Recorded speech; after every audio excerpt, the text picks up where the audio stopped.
Ikhwani fillah arsyadakumullah, mari kita mulai kajian kita pada kesempatan sore hari ini.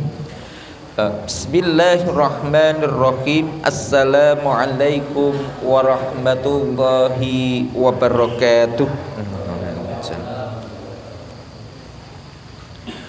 Innal hamdalillah nahmaduhu wa nasta'inuhu wa nastaghfiruh wa nastahdihi wa na'udzu billahi min syururi anfusina wa min sayyiati a'malina may yahdihillahu fala mudhillalah wa may yudlilhu fala hadiyalah.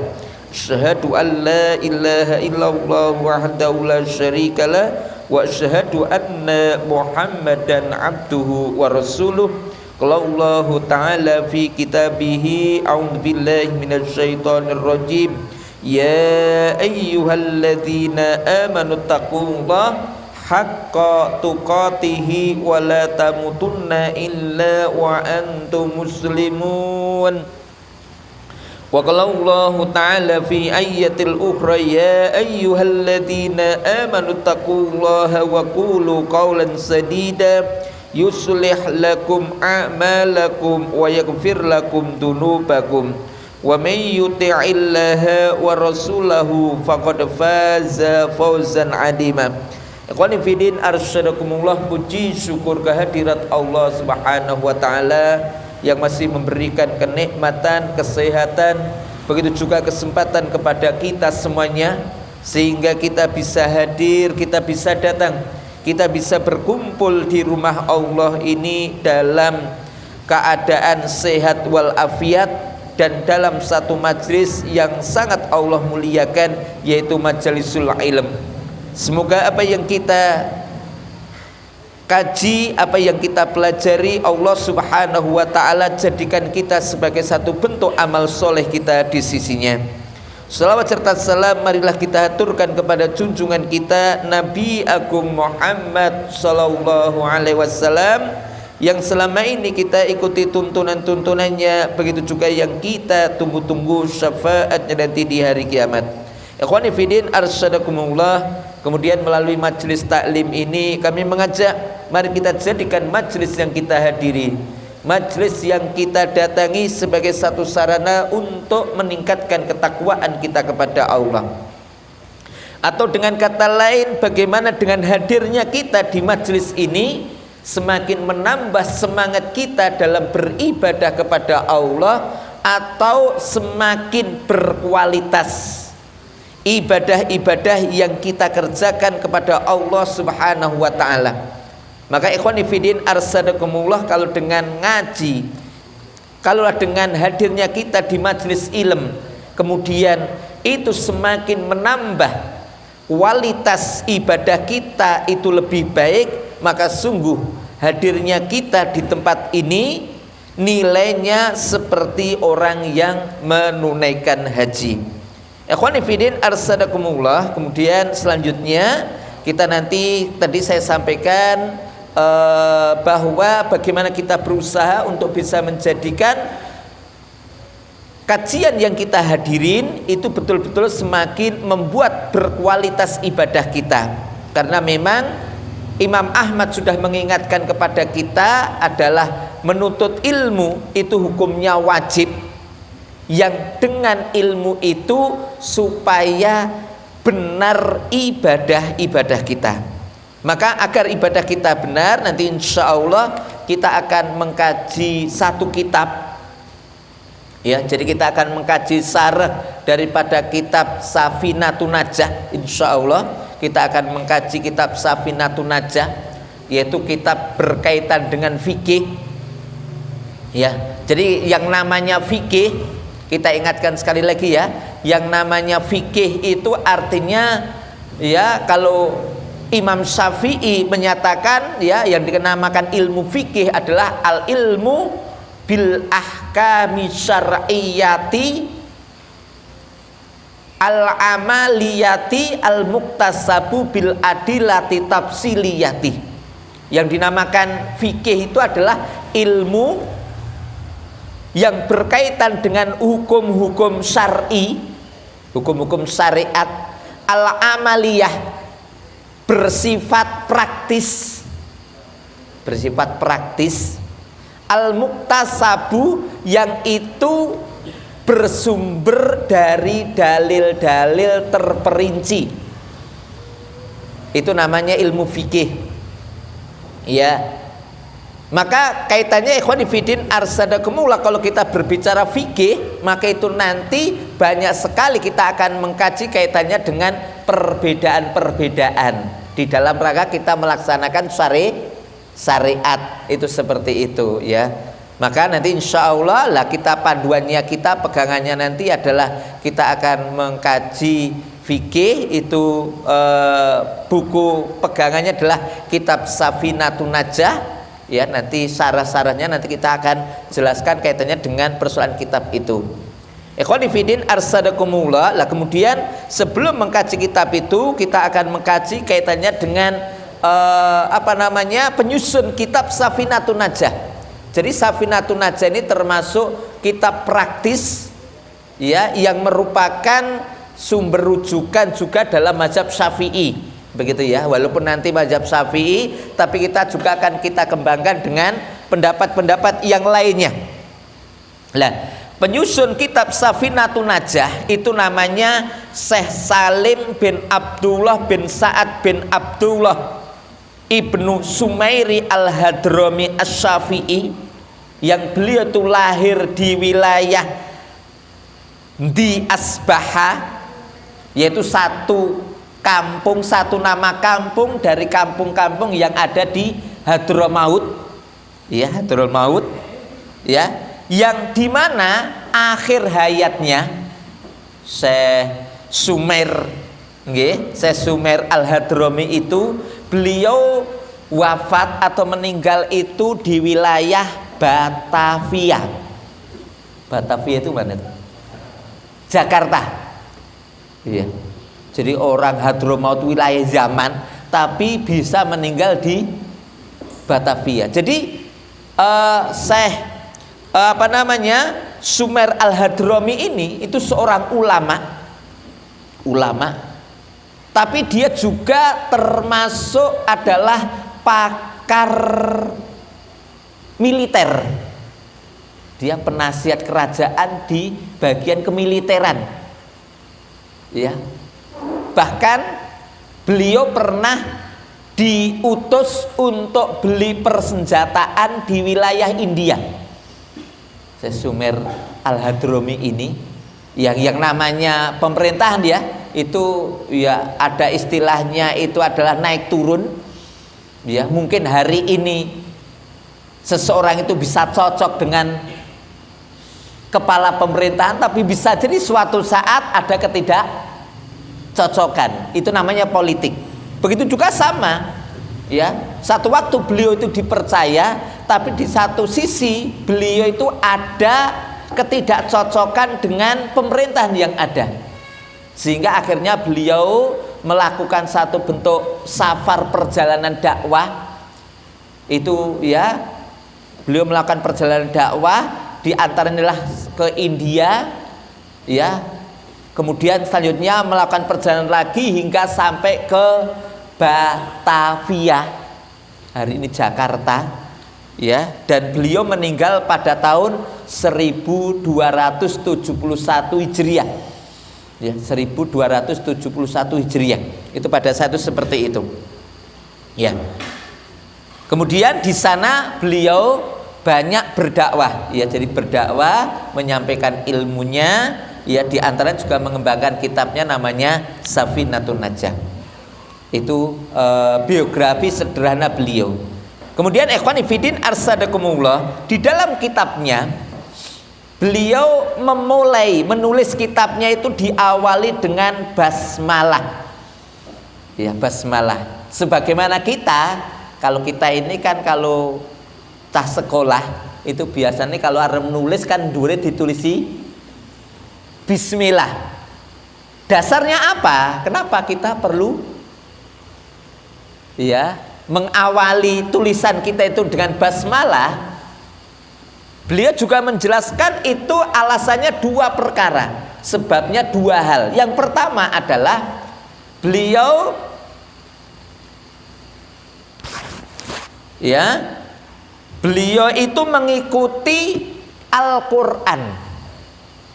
Jadi mulai itu dengan bahasa apa? Karena beliau mengikuti Al-Qur'an. Karena di Al-Qur'an pertama kali tulisannya mesti bukan audzubillah loh nggih, tapi mesti atasnya Bismillahirrahmanirrahim.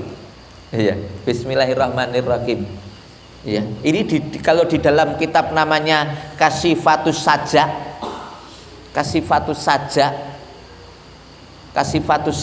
ini adalah satu kitab yang dikarang oleh Syekh Muhammad An-Nawawi Al-Bantani, ya, syarah dari kitab Safinatun Najah. Itu ya, alasannya itu berdasar dari hadis Rasulullah. Jadi ketika Allah Subhanahu wa taala pertama kali pertama kali makhluk yang diciptakan oleh Allah itu kolam, pena. Ya, pena. Kemudian apa? Setelah itu Allah Subhanahu wa taala perintahkan kepada pena untuk mencatat seluruh makhluk yang Allah ciptakan. Dan sebelum pena itu menulis, supaya pena itu membaca basmalah, ya. Kemudian dari situ kemudian ada hadis yang lain, akhirnya kemudian Rasulullah bersabda takhallaku bi akhlaqillah, begitu. Akhirnya apa? Ya kalau begitu ya takhallaku, berakhlaklah kamu seperti bagaimana Allah Subhanahu wa taala mendidik kamu berakhlak. Yaitu apa? Pena aja sebelum mencatat seluruh makhluk diperintahkan untuk membaca bismillah. Maka kita juga sama, kalau sebelum nulis sesuatu pertama kali supaya ditulis bismillahirrahmanirrahim. Itu dasar yang pertama. Oke. Jadi betul kalau kita nanti pertama kalau cah sekolah itu dhuwur dhewe ditulisi bismillah, itu sudah betul. Yang kedua adalah al-iqtida bir Rasulillahi sallallahu alaihi wasallam, mengikuti daripada Rasul. Di mana? Ya, ketika Rasulullah sallallahu alaihi wasallam itu banyak menulis surat yang dikirim kepada para raja-raja di sekitar Jazirah Arab, itu mesti di awal suratnya ditulisi Bismillahirrahmanirrahim. Ditulisi Bismillahirrahmanirrahim. Seperti ketika Rasulullah Shallallahu Alaihi Wasallam mengirim surat kepada Raja Najasyi Ethiopia, ya, di sana disebutkan Bismillahirrahmanirrahim mim Muhammadin Rasul, Rasul Islam ila Najasyi malaku Habasah, salamun alaika inni ahmadullah ilaika Allahul ladzi la ilaha illahu al malikul qudusus salamul mu'minul muhaimin wa asyhadu anna Isa bin Maryam ruhullah wa kalimatu alqaha ila Maryam al butulut thayyibah al hasinah fahamalat bi Isa fa khalaqallahu min ruhihi kama khalaqa Adam biyadihi wa inni ad'uka wa junuduka illallahi azza wa jalla wa qad balagtu wa nasahtu faqbilu nuskhi wassalamun ala manittaba'al huda. Ini surat yang dikirim kepada Raja Najasyi. Ternyata apa? Suratnya itu pertama diawali dengan Bismillahirrahmanirrahim, ya. Begitu juga surat-surat yang lain, seperti juga surat dikirim kepada Muhammad Mundir bin Sawa At-Tamimi, itu sama. Itu pertama kali diawali dengan bismillah. Ya, maka di sini juga sama. Berarti kalau kita mau nulis sesuatu atasnya diberi bismillah, itu sudah sesuai dengan tuntunan. Begitu nggih, namanya bismillah atau basmalah. Ya. Kemudian ikhwani fillah arsadakumullah, kaitannya dengan basmalah, Jadi kita katakan yang namanya basmalah, basmalah itu kalau dalam bahasa Arab, kalau dalam ilmu sorof itu ya basmalah itu berasal dari kata namanya basmalah yubasmilu basmalatan wa bismilatan wa mubasmalatan, yang punya arti kul bismillahirrahmanirrahim. Ya, basmalah itu artinya saya memulai sesuatu dengan membaca bismillah. Gitu ya, itu namanya basmalah, atau kalau istilahnya kita itu sering mendengar namanya tahlilan. Tahlilan itu apa artinya, Pak? Mengucap la ilaha illallah itu tahlil. Ya, halala yuhalilu tahlilan. Itu kalau dalam bahasa Arab. Atau ada juga orang Arab biasa menyebut hauhala. Hauhala itu apa? Membaca la haula wala quwata illa billah. Sama dengan basmalah, itu artinya saya memulai sesuatu dengan membaca basmalah. Itu seperti itu. Qanifidin arsadakumullah. Kemudian selanjutnya kaitan dengan basmalah. Lalu hukumnya bagaimana kita membaca basmalah? Ya, para ulama ahli fikih ya menyatakan bahwa hukum membaca basmalah itu ada 4. Membaca basmalah itu hukumnya 4. Yang pertama hukumnya wajib. Baca basmalah. Kapan itu? Ya, bismillah. Itu diantaranya adalah ketika kita hendak berwudu.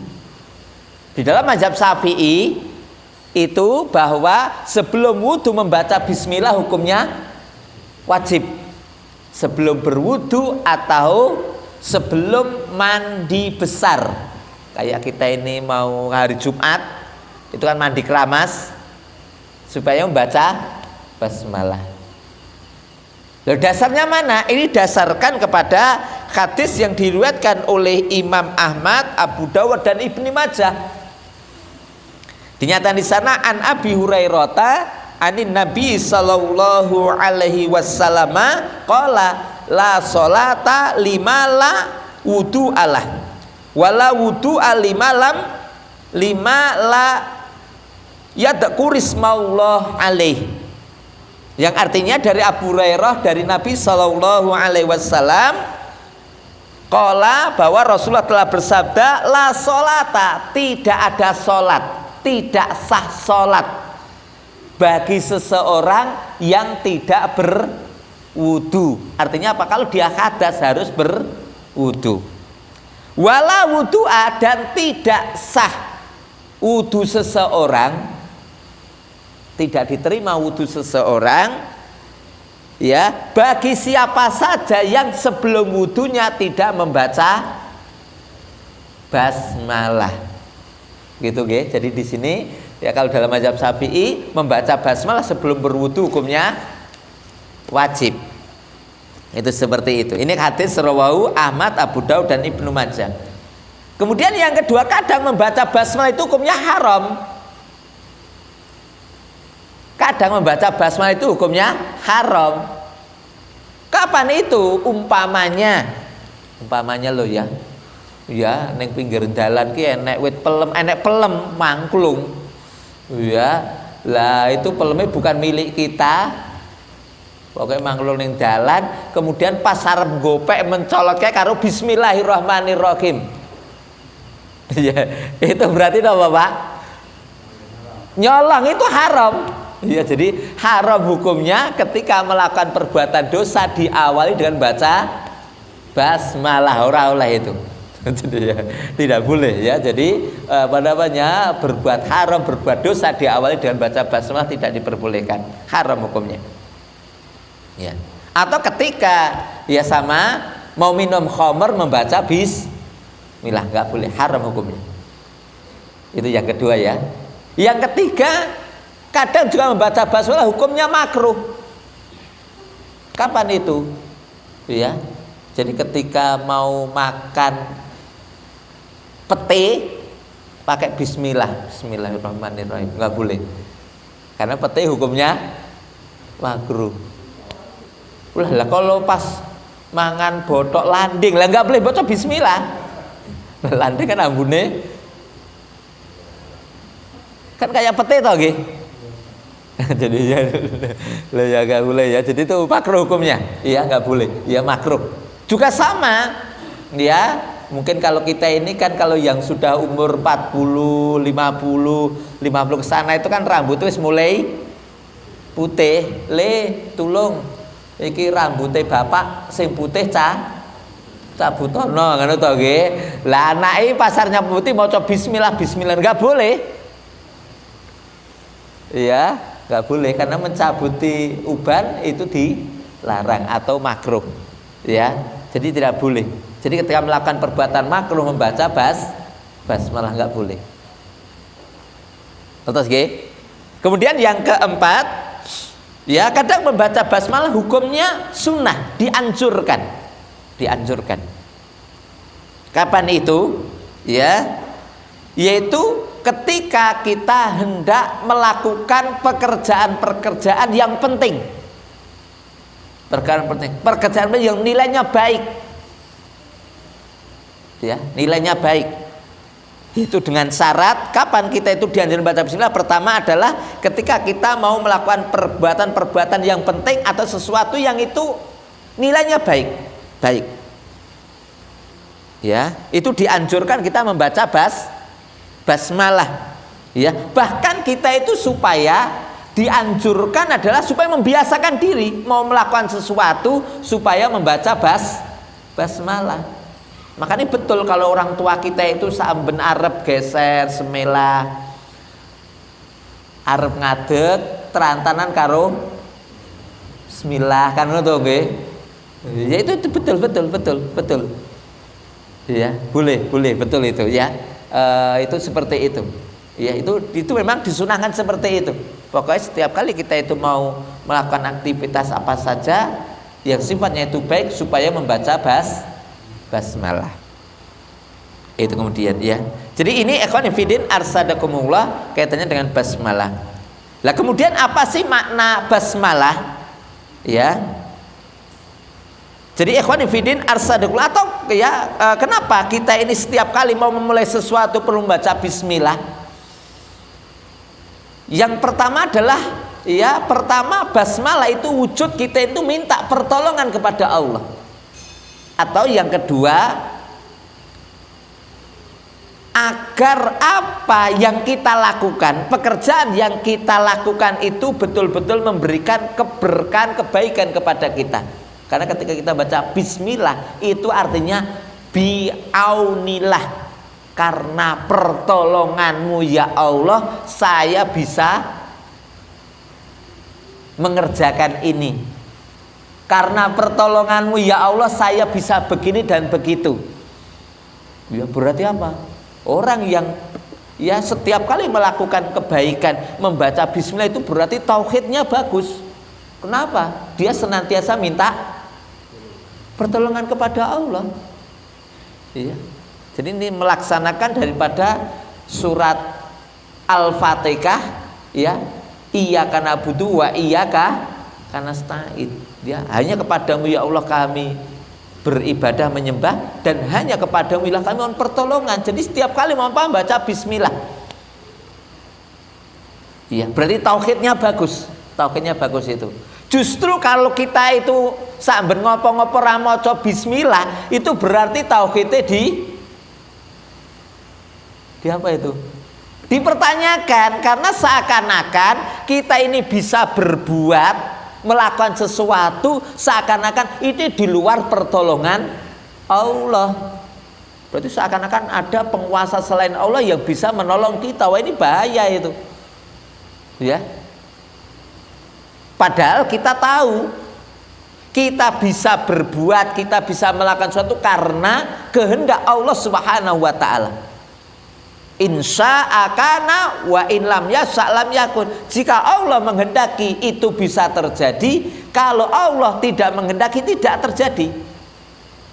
Maka saya sampaikan tadi ya, jadi ketika kita itu aktivitas kita itu Ora diawali dengan baca bismillah, ini hati-hati loh ya. Berarti tauhid kita ini kurang, ya. Makanya Rasulullah itu setiap kali melakukan sesuatu itu baca bismillah, ya. Ya, minta pertolongan kepada Allah Subhanahu wa taala. Tadi kita ingatkan sekali lagi pentingnya kita melakukan aktivitas membaca bismillah supaya apa? Kita sadar bahwasanya kita ini makhluk yang lemah dan Allah Subhanahu wa taala itu adalah zat yang maha al-aziz. Ya, Allah yang maha perkasa, yang memang sudah sepantasnya kita ini memohon pertolongan kepada Allah. Maka ikhwan fillah arsadakumullah, maka luar biasa ketika Nabi Sulaiman itu mau melakukan sesuatu itu tidak lupa menyandarkan kepada Allah, itu langsung ditegur. Ya, sebagaimana disebutkan di dalam hadis riwayat Imam Bukhari Muslim, Nabi Sulaiman itu istrinya banyak. Ya, istrinya itu 70. Dan sewengi itu iso gauli istrinya 70. Ya. Dia pernah mengatakan di dalam hadis yang diriwayatkan oleh Imam Bukhari Muslim, dikatakan di sana Nabi Sulaiman itu pernah mengatakan la atufannal lailah ala sab'ina imro'atan. Suatu saat Nabi Sulaiman itu pernah mengatakan, sungguh malam hari ini saya akan menggauli istri saya semalam itu ya 70 istrinya. Kira-kira yang kita nu prateol ya. Itu 70 istrinya itu mau digaulin. Lah tufan aja. Ya, baiklah. Kulluhunna ta'ti bi gulamin yuqatilu fi sabilillah. Dan dia meyakinkan nanti dari hasil pergaulan saya nanti akan lahir anak-anak yang nanti siap berperang di jalan Allah. Berarti Nabi Sulaiman itu pinter. Pinter apa? Piye carane kita ini berhubungan suami istri, tapi kita nanti beniso duwe anak lanang, karena kadang-kadang itu karepe duwe anak lanang ternyata sing metu.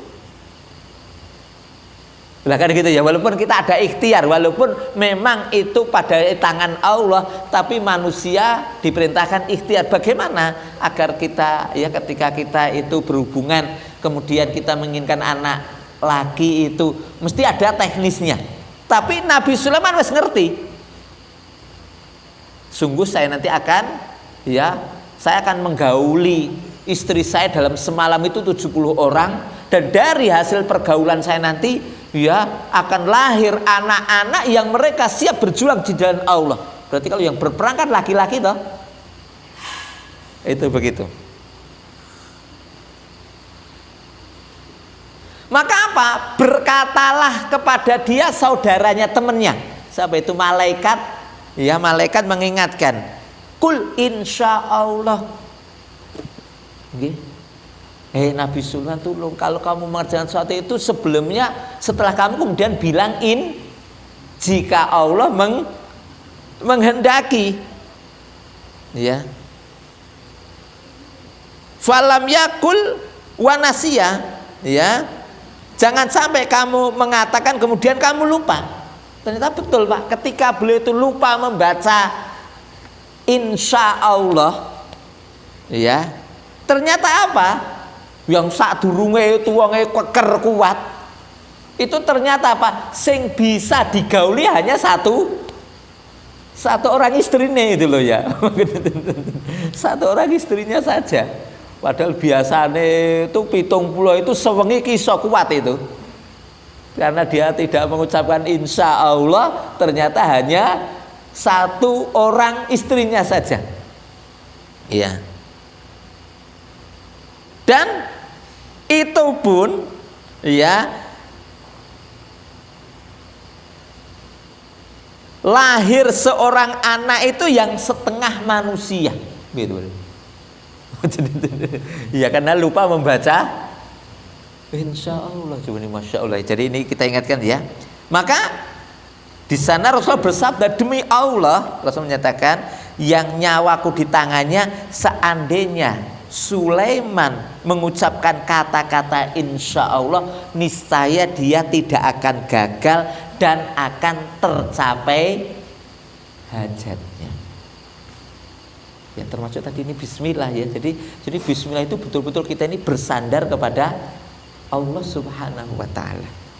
Ya, jadi ini ya, maka betul ya, makanya Rasulullah Shallallahu alaihi wasallam mengingatkan kepada kita, tolong pokoknya setiap kita itu mau melakukan perbuatan yang baik supaya diawali dengan bismillah. Karena Rasulullah bersabda, kullu amrin dibalin la yubda fihi bismillahirrahmanirrahim fahuwa abtarun au aqtaun au ajdamun wal makna ala kullin annahu naqisun wa qalilul barakah wa qilatul barakah fi kulli syai' bihasbihi. Akhraj Ibnu Hibban nggih min tariqaini qala Ibnu Salah wal hadisun hasan. Dinyatakan di sana ya, Rasulullah Shallallahu alaihi wasallam bersabda, intinya memerintahkan kita kalau kita itu mau melakukan sesuatu yang sifatnya baik supaya membaca bismillah. Itu Rasulullah didasarkan kepada hadis Nabi yang berbunyi ya, setiap urusan penting yang tidak diawali dengan baca basmalah maka akhirnya nanti abtarun ya, atau terputus, atau nanti ya akhirnya cacat. Itu gitu ya, nanti cacat ya. Yang maknanya bagaimana? Maknanya setiap perbuatan yang baik yang tidak diawali dengan baca basmalah itu kurang barokah. Itu seperti itu. Makanya monggo kita mengingatkan, kita mengajak semuanya, monggo setiap kali kita mau melakukan ya aktivitas yang baik, aktivitas yang penting, baik penting untuk hidup kita, penting untuk diri kita ya, yang itu tidak ada nilai maksiatnya, tidak ada unsur makruhnya, tidak ada unsur haramnya, maka mari kita baca pakai bismillah. Walaupun sifatnya mubah. Ya, ibaratnya arep mlaku nang di bismillah. Mana bismillah seperti itu. Ya. Atau sebagaimana disebutkan dalam kitab Kasyifatus Saja yang tadi yang disampaikan oleh Imam Nawawi, beliau menjelaskan makna hadis tadi, barang siapa yang mengerjakan suatu perkara yang penting atau yang mulia atau perkara mubah tetapi tidak diawali dengan membaca basmalah, maka hasilnya seperti hewan yang tanggal tanduknya. Maksudnya apa, Pak? Jadi kalau kita katakan ya kambing jantan itu dikatakan hebat perkasa itu yen sungune isih komplit, tapi pane sungune ilang siji itu ya wis ra. Iya, wis bahasane kita itu tidak perkasa lagi, tidak ditakuti begitu itu kata. Atau kata beliau, barang siapa yang melakukan sesuatu yang tidak diawali dengan baca basmalah itu ya seperti orang yang terpotong tangannya, cacat. Atau kalau punya tangan itu jari jemarinya putus. Artinya apa? Cacat. Iya. Yang tadi maknanya tetap bahwa ya segala bentuk amal yang baik, yang penting menurut kita, tapi tidak ada unsur pelanggaran syariat, yang itu tidak diawali membaca basmalah, maka itu kurang berbarokah. Itu tentang basmalah. Jadi begitu nggih. Jadi ini ikhwan fillah arsadakumullah tentang bismillah. Kemudian ikhwan fillah arsadakumullah, lah kaitannya dengan bismillah itu sendiri, apakah dia itu bagian daripada surat Al-Fatihah atau apa? Ya. Kaitannya dengan persoalan itu para ulama berbeda pendapat berkaitan basmalah. Ya. apakah bismillah atau basmalah itu bagian daripada surat Al-Fatihah atau bagian dari surat-surat di dalam Al-Quran ataupun yang lainnya. Tapi yang jelas para ulama sepakat kalau di dalam surat An-Naml itu ada bacaan Bismillahirrahmanirrahim. Ketika Nabi Sulaiman kirim surat kepada siapa? Ratu Balqis, kan ada tulisan ya dari Bismillahirrahmanirrahim min Sulaiman, kan gitu ya. Itu jelas kaitannya itu yang dalam surat An-Naml itu bagian dari surat An-Naml. Itu sepakat para ulama. Tapi kalau bismillah secara umum, beliau mengatakan ya di sana para ulama berbeda pendapat. Seperti Imam Malik berpendapat bahwa basmalah itu bukan bagian dari surat Al-Fatihah dan bukan dari bagian dari surat-surat dalam Al-Quran. Berarti apa? Dia berdiri sendiri. Ada yang mengatakan bismillah itu pembeda antara surat satu dengan surat yang, jadi kita tahu satu surat wis rampung itu ketika wis diawali pakai, betul nggak Pak? Iya. Berarti gimana? Berarti kalau kita mendasarkan kepada Imam Malik ini, maka boleh ketika kita sholat itu nggak perlu baca nggak perlu sir, nggak perlu jahar, karena dia bukan bagian dari Al-Fatihah. Lah kalau nggak pakai bismillah, lah terus berarti ayat pertama Alhamdulillahirabbil alamin. Ayat kedua Ar-Rahmanir-Rahim. Ayat ketiga Maliki Yaumiddin. Ayat keempat Iyyaka na'budu wa iyyaka nasta'in. Ayat kelima Ihdinas siratal mustaqim. Ayat yang keenam Siratal ladzina an'amta alaihim. Sampai itu. Ayat yang ketujuh baru ghairil maghdubi alaihim waladdallin. Ini kalau kita berpendapat menurut mazhab Maliki. Ngerti ya? Jadi kalau mazhab Maliki seperti itu. Ya, itu adalah mazhab Maliki. Kemudian yang kedua, menurut Abdullah bin Mubarak, beliau mengatakan bahwa berpendapat basmalah itu bagian dari Al-Fatihah dan surat-surat yang lainnya. Berarti kalau kita katakan, berarti surat Al-Fatihah jelas 7 diawali dari bismillah. Berarti kalau Al-Ikhlas itu ayat pertama bismillah, bukan Qul huwallahu ahad gitu loh ya, kalau mengacu kepada pendapatnya Abdullah bin Mubarak. Jadi basmalah itu bagian dari surat-surat Al-Quran. Berarti ayat pertama nih bismillah. Ya, ini pendapatnya Abdullah bin Mubarak biar tahu. Ya. Kemudian yang ketiga adalah pendapatnya Imam Syafi'i. Beliau mengatakan bahwa basmalah adalah bagian dari surat Al-Fatihah. Itu jelas. Kalaupun yang lainnya itu mereka berbeda pendapat. Tapi kalau Imam Syafi'i pokoknya basmalah itu bagian dari surat maka kalau membaca Al-Fatihah harus membaca basmalah. Begitu ya, harus membaca basmalah, harus. Nggak boleh tinggalkan. Begitu ini kaitannya dengan ya, kalaupun yang lainnya ya berbeda dengan yang lainnya. Jadi seperti itu. Lah ini ikhwan fillah arsadakumullah, kaitannya dengan basmalah. Kemudian yang terakhir, lalu fadilahnya apa ketika kita ini membaca basmalah? Ya, jadi dia Imam Nawawi atau Imam Nawawi Al-Bantani menukil daripada pernyataan Syekh Ahmad As-Sawi. Beliau mengatakan bahwa fadilah membaca basmalah barang siapa yang di malam hari sebelum tidur dia membaca basmalah 21 kali. Sebelum tidur kok dia membaca basmalah 21 kali, maka pertama, semalam suntuk orang itu akan dijaga oleh setan.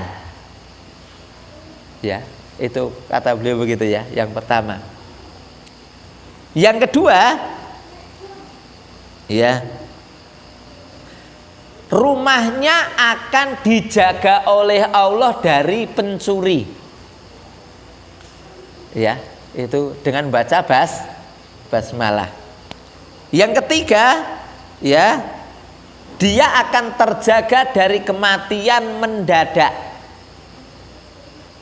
Dan yang keempat, ya, dia akan terjaga dari kecelakaan, atau ya Allah Subhanahu wa taala akan menjaga dia dari musibah dan bencana. Tadi fadilah daripada membaca basmalah. Lah ini ikhwan fillah arsadakumullah, kaitannya tentang kenapa kita perlu memulai aktivitas kita dengan membaca basmalah. Jadi ini adalah satu bentuk akhlak yang baik. Kemudian juga harapannya dengan membaca basmalah kita berharap seluruh apa yang kita lakukan itu betul-betul bernilai ibadah. Itu harapan kita seperti itu. Nah ini yang kita sampaikan pada kesempatan malam hari ini. Semoga ini bermanfaat. Mungkin sebelum saya akhiri ada yang ditanyakan kaitannya dengan basmalah ini. Ya, nanti insya Allah yang akan datang baru kita nanti membahas tentang hamdalah, begitu nggih. Hamdalah nanti akan dibahas panjang lebar tentang hamdalah, fadilah-fadilahnya apa, begitu nggih. Jadi ini dari kami, semoga ini bermanfaat. Subhanaka Allahumma bihamdika asyhadu an la ilaha illa anta astaghfiruka wa atubu ilaik. Akhir wa kalam, bilai taufiq wal hidayah. Wassalamualaikum warahmatullahi wabarakatuh.